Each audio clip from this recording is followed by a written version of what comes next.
Imagine if your salary structure was made such that for 10 months you got precisely zero. Okay? And you got your entire salary in 2 months. Entire annual salary in 2 months. Right? And even in those 2 months, you are not sure कि 100% annual salary मिलेगा, कि 130% मिलेगा, कि 70% मिलेगा. You don't know. Right. You'll discover only when it comes. What should you do in those 2 months? Should you just blow it all up and starve for the other 10 months? Or should you actually save it and then use it in those balanced 10 months?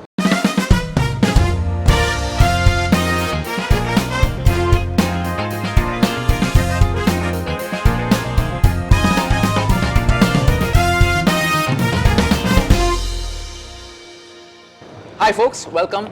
This is chapter 2 of a wonderful conversation that we are having with Amish Tripathi. In chapter 1, if you remember, we spoke about how the ancients looked at the concept of term insurance.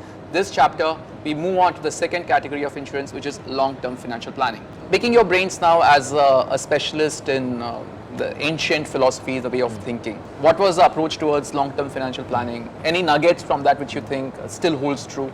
Indians did not just look at short-term things. So, at the heart of the Indic way of life is this word dharma. What is the root of the word dharma? It's a dhatu called dhru. Dhru means that which sustains, that which lasts, that which is not temporary, also that which balances, right? So our ancients actually never saw things only from a short-term perspective. They had the concept of things lasting for time, right? Again, a key thing to remember is again that dharma also means balance. So they didn't swing on any extreme. You don't think so much about the long term that you're not living your daily life.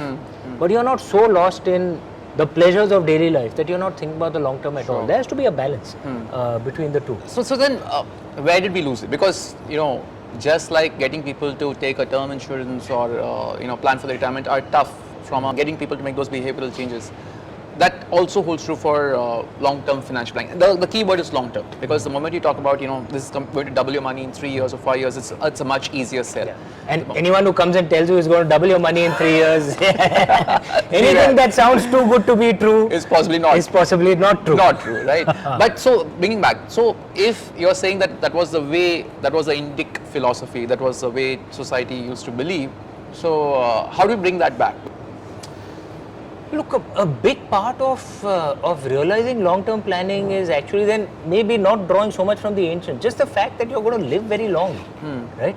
You may not be able to buy your dream house now. You want to buy it 10, 15 years later, right? How do you plan for that? In ancient times, for example, and temples used to actually work as banks also in those days. Really? They would give risk capital for traders to sail out and come back.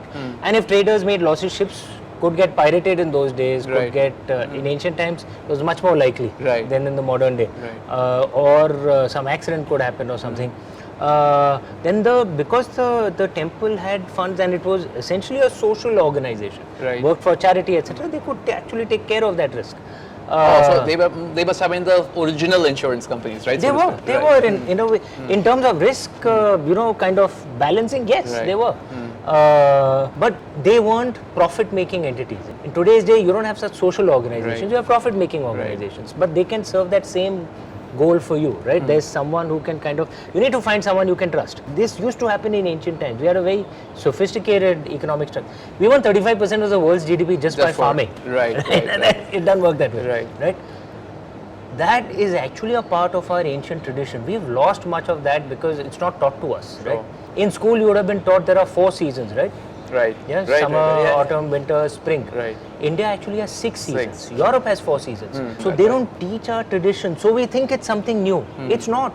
Actually, it's in tune with our way of life. Let me give you this insight on how our ancients taught the concept of saving and balancing risk. Okay, you get a salary every month. Imagine if your salary structure was made such that for 10 months you got precisely zero.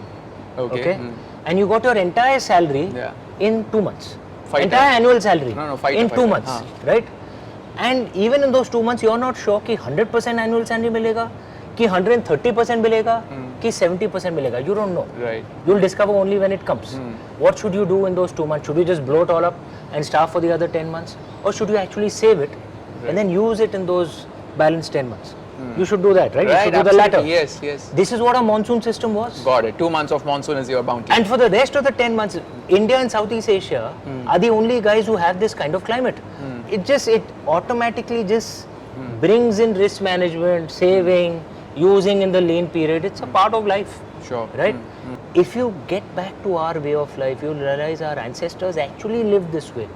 Because every year they were reminded that you get a bonus sometime, and and sometime you're completely dry. You need to balance it out. You need to save. You need to grow that money so you can use it in your lean period. It's a natural way of living. Enjoy your life that you need to do right now.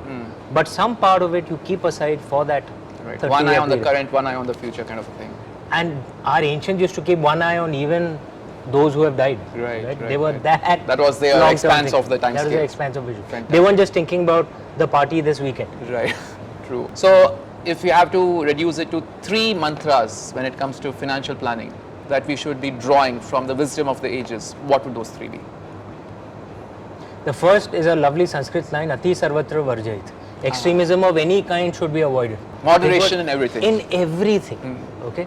That was actually one of the guiding principles of our ancient way of life. To have a much longer concept of time.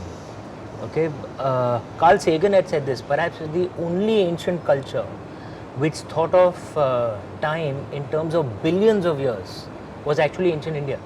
So our ancestors actually saw time in a much longer expanse. When you see it that way, it changes the way you think. Right. Right? When you're actually able to think of, in my life is a 80-year expanse. There's some stuff right now, some stuff in the future. It changes the way you think. Right. Third thing, and as someone who's actually gone through the toughness of life, and there's no one who escapes it. Gautam Buddha had said, right, the first of his 4 noble truths, that grief and suffering is a reality of life. Accept it. You suffer when you don't accept it. Right. All of us go through it. What gets you through those tough periods are your relationships. Okay, so your family, those who are, the really close friends, those who will die for you without a second thought. Right. And who you will die for without a second thought. This is one of the 3 key principles of life. That hold on to them, man. Wow. Give to them and they will give to you. Have these 3 things in life, you'll have a good life. Amish, that was totally awesome. So guys, this is a wrap on chapter 2 of our conversation with Amish. We just saw how the ancients looked at long-term financial planning. Chapter 3, we're going to be looking at retirement planning. So stay tuned for that. Enjoy.